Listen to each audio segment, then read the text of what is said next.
पवन पुत्र हनुमान जी जग जननी श्री जनक नंदिनी की खोज में अशोक वाटिका पहुँचे हैं। रात्रि का अंतिम पहर है। इस प्रकार सीता जी की खोज करते हुए रात्रि थोड़ी शेष रह गई और तब हनुमान जी ने ब्रह्म मुहूर्त में वेदांत और याज्ञिक पुरुषों द्वारा किए जाने वाले वेद पाठ को सुना। नमस्कार दोस्तों, आप सभी का स्वागत है।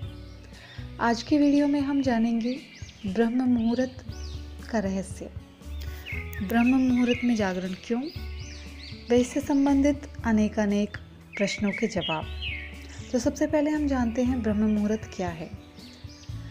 हमारे धर्मशास्त्रों में ऐसा माना गया है, प्रातःकाल का वह समय जिस समय मनुष्य को निद्रा को छोड़ देना चाहिए ब्रह्म मुहूर्त कहलाता है। ब्रह्म मुहूर्त का लक्षण अनेक धर्मशास्त्रों में मिलता है। जैसे मनुस्मृति में ब्रह्म मुहूर्त का वर्णन इस प्रकार है।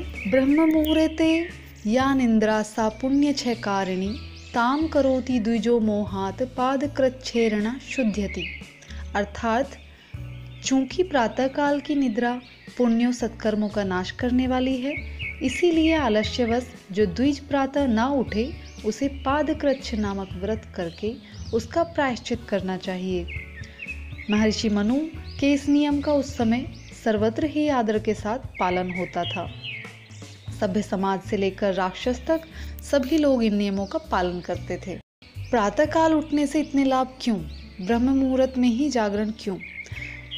इस प्रश्न का उत्तर जो है वो प्रातःकाल की उस प्राणपद वायु में निहित है जो प्राकृतिक रूप से उस समय बहा करती है, जिसके एक एक कण में संजीवनी शक्ति का अपूर्ण सम्मिश्रण होता है।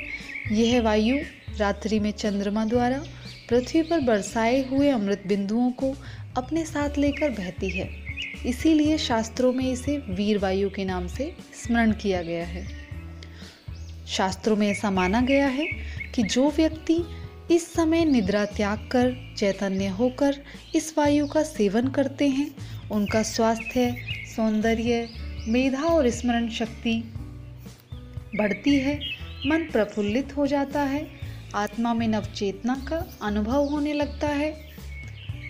इसके अतिरिक्त संपूर्ण रात्रि के पश्चात प्रातः जब भगवान सूर्य उदय होने वाले होते हैं तो उनका चैतन्य में तेज आकाश मार्ग द्वारा विस्तृत होने लगता है।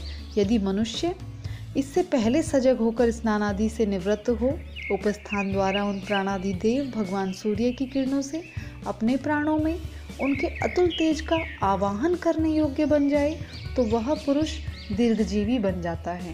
ब्रह्म मुहूर्त में जागरण का वैज्ञानिक रहस्य क्या है? तो ब्रह्म मुहूर्त में जागरण का वैज्ञानिक रहस्य जानने से पहले हम जानते हैं वायुमंडलीय गैसों के बारे में।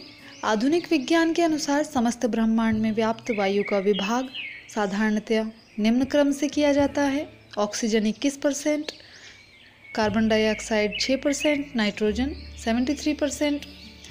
तो विज्ञान के अनुसार संपूर्ण दिन वायु का यही परिवहन क्रम रहता है, किंतु प्रातः और सायं जब संधिकाल होता है इस क्रम में कुछ परिवर्तन हो जाता है।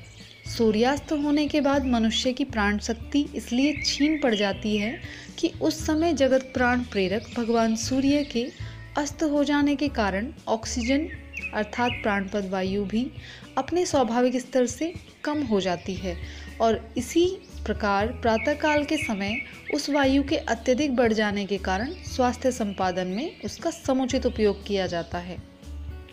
यही इसका वैज्ञानिक रहस्य है। और इस समय लिखने पढ़ने के लिए ये समय सबसे ज़्यादा उपयुक्त है और इससे उपयुक्त और समय हो ही नहीं सकता। एकांत और सर्वथा शांत वायुमंडल होता है। इसीलिए क्या है कि मानव मस्तिष्क बिल्कुल उर्वर होता है। ज्ञान तंतु रात्रि के विश्राम के बाद नवशक्ति युक्त होते हैं। मनुष्य यदि कोई बौद्धिक कर्म कार्य करे इस समय में ब्रह्म मुहूर्त में, तो उसे उसके लिए ज़्यादा परिश्रम भी नहीं करना पड़ेगा। अब बात करते हैं ब्रह्म मुहूर्त का समय क्या हो। तो ब्रह्म मुहूर्त का जो समय है वो 3 बजे से और 5 बजे के बीच का समय है।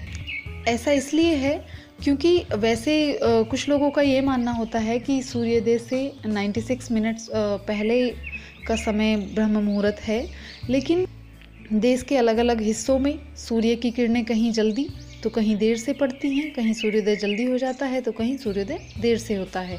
तो इसलिए हम 1.5 घंटे के हिसाब से ना मान करके 3 से 5 का माना था ऋषियों ने, इसीलिए इसको ब्रह्म मुहूर्त का समय माना गया है।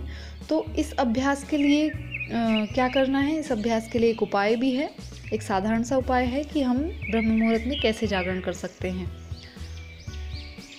रात्रि को जब हम सोने जाते हैं तो जब ईश्वर स्मरण करते हैं तो उसके अनंतर हमें अपनी चेतना को बोलना होता है, कॉन्शियसनेस को, अपनी आत्मा से, कि प्रातः 4 बजे उठने का हमें उनसे संकल्प जगाना है और उनसे कहना है कि आप प्लीज़ मुझे सुबह 4 बजे उठा दीजिएगा।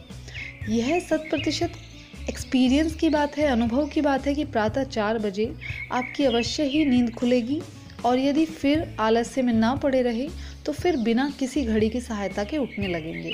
ऐसा इसलिए होगा क्योंकि हमारा जो नेचुरल क्लॉक होता है ह्यूमन बॉडी का, सर्केडियन रिदम जिसे कहते हैं, उसके अनुसार जब हम कार्य करने लगते हैं, उसे समझने लगते हैं, तो हमें बाहरी टेक्नोलॉजीज़ की, बाहरी घड़ी की, मोबाइल की ज़रूरत नहीं पड़ती, इसलिए हम निश्चित समय पर उठने लगते हैं। संसार के सभी महापुरुषों ने प्रकृति के इस अलभ्य वरदान से का लाभ उठाया है, तो आप सभी भी लाभ उठाइए। ब्रह्म मुहूर्त में जागरण इस प्रकार से है क्योंकि जब बाकी समय में नेटवर्क इतना ज़्यादा नहीं होता है, जब ट्रैफिक ज़्यादा होता है, भीड़ ज़्यादा होती है तो नेटवर्क कम आते हैं, और जब भीड़ कम होती है तो नेटवर्क बहुत इजीली कैच होते हैं, बहुत ज़्यादा मात्रा में नेटवर्क चलते हैं, बिल्कुल एकदम 4G।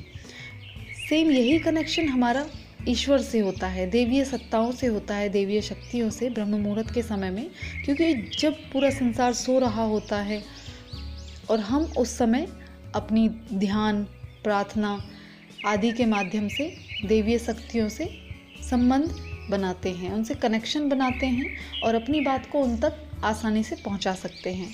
इसलिए ब्रह्म मुहूर्त का लाभ उठाएं। धन्यवाद।